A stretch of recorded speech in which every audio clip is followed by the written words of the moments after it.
Margaret Ann Windsor, and I usually have all my information and photos and documents laid out. I'm on YouTube, and I've been on for a long time. Got a lot of information on there if you care to go back and look. I'm on Facebook, although my account's been hacked, and I can't get to it right at the moment, and can't get to Instagram. So I'm going to use this if this will go up. I'm pretty much shut down.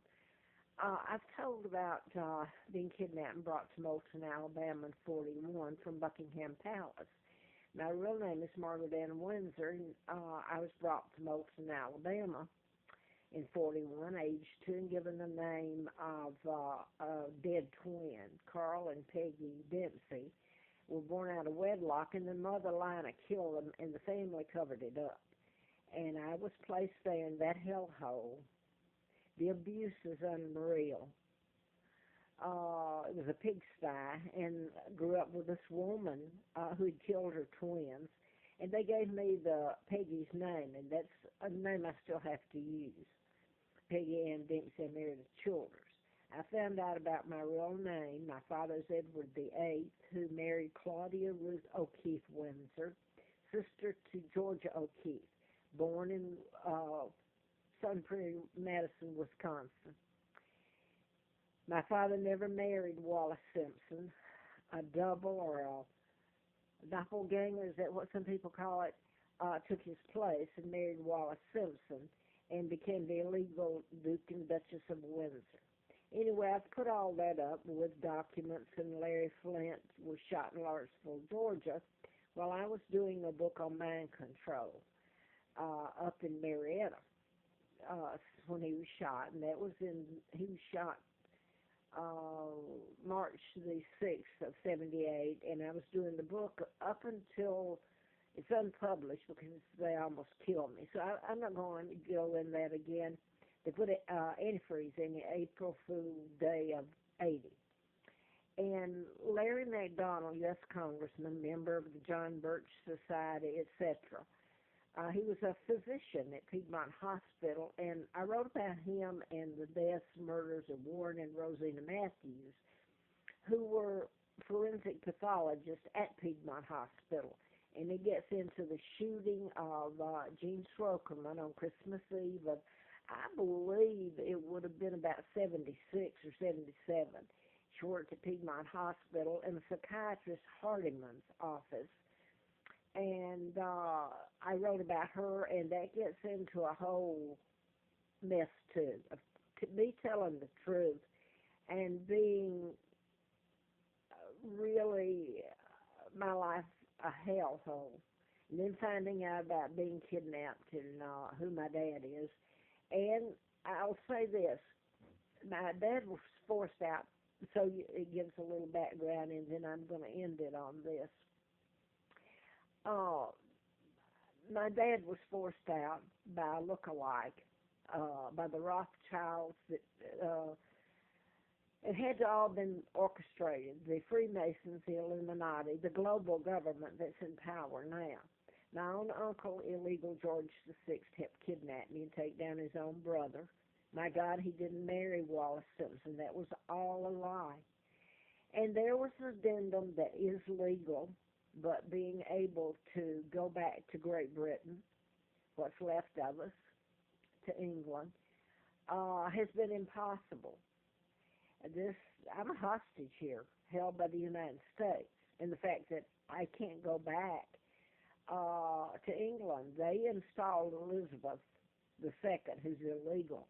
I can't get in there. I can't get into my own home, the castles, because I am legal heir, Victoria II, Queen of England.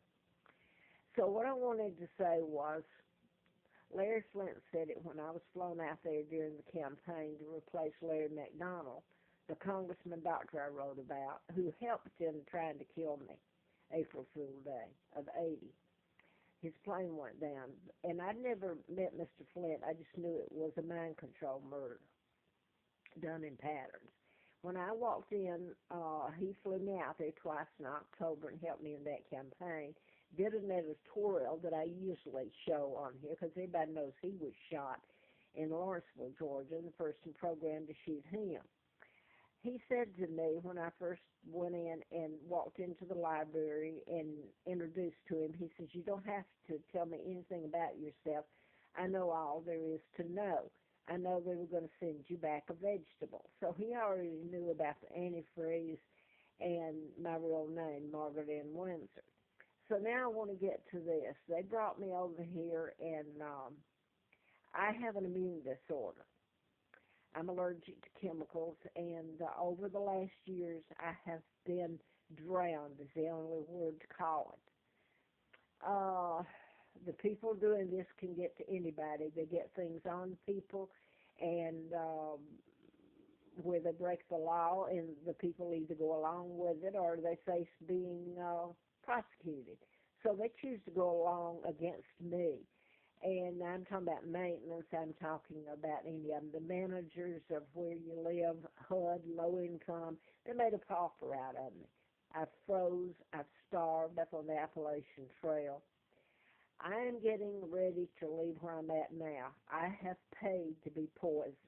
My body, when you're allergic to chemicals, your immune system, mine, attacks itself. Mass inflammation that reaches the lungs, the heart, all your vital organs, your liver, your kidneys.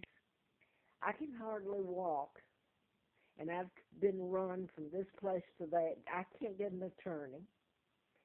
Law enforcement is involved in it, but it's the people, especially at this time since '86 here in Roanoke. They have all known about what's happened to me, and they chose, and I put all this up, names and everything, to, quote, not get involved. It's like I didn't exist. The media here knows it. The media is controlled by the Rockefellers and Rothschilds, the people that kidnapped me. So the churches, I ask a question about the churches. They have known about this, and I can't get into detail and give details, but they've known about the mind control murders. They certainly know about my birthright, who I am, and what's been done to me. They will not do a thing, either. The church won't. While they go and they pretend to be the good guys, so they send money to South Africa, and it makes the South African people think they're good.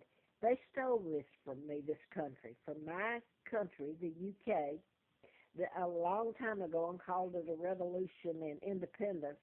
Then that wasn't enough. They took my father down and kidnapped me and brought me here and have tortured me. And in the process, I told about mind control murders. It's the agency doing it.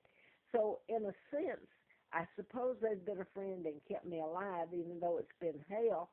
It's the American people that have crucified me.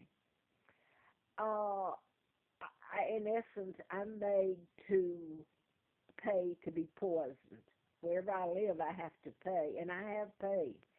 I have not missed a day in paying or a week on time. Laws have been broken that managers of apartments should have been prosecuted. I could go on and on. But I'm going to be forced to leave here in the morning. I couldn't stay anyway. I've stayed 2 weeks, and it was just remodeled, and then the maintenance guy showed up and wanted to come in yesterday just to clean with all the gunk and glue or whatever it was in his hand to clean the shower head. Well, he didn't go next door anywhere else. He just came here to do it. And I told him no, to wait till I left. But normally that doesn't happen. They come in while I'm gone. It doesn't matter. I have no rights in this country where Hillary Clinton, who's part of the New World Order, the people that kidnapped me and brought me here, that control everything, the Rockefellers, Rothschilds, and Elizabeth II, illegal, my own cousin, is a member of it. So none of them. Elizabeth has taken my money, my home. She's had every chance in the world to correct it, just like the people here all around me. They just ignore me like I don't exist except to help break the laws against me. So I'm going to have to leave with a few things I have. I'll have